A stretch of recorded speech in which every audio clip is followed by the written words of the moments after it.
धमाका किती मोठा होता हे लक्षात येतं।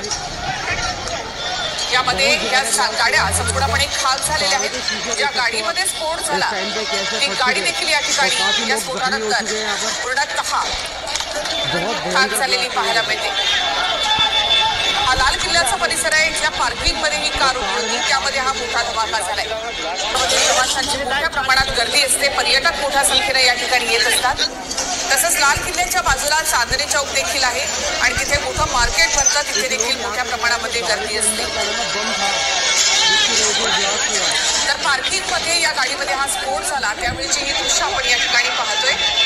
पेक्षा जास्त जण यात जखमी झाले। संध्याकाळी 6:52 कारमध्ये स्फोट झाला। I-20 गाडीचा जुना मालक मोहम्मद सलमानला पोलिसांनी ताब्यात घेतले। I-20 कारचा सध्याचा मालक पुलवामाच्या शंभुरा गावचा तारिक नावाचा व्यक्ती असण्याची शक्यता आहे, अशी माहिती सुद्धा सूत्रांकडून मिळते।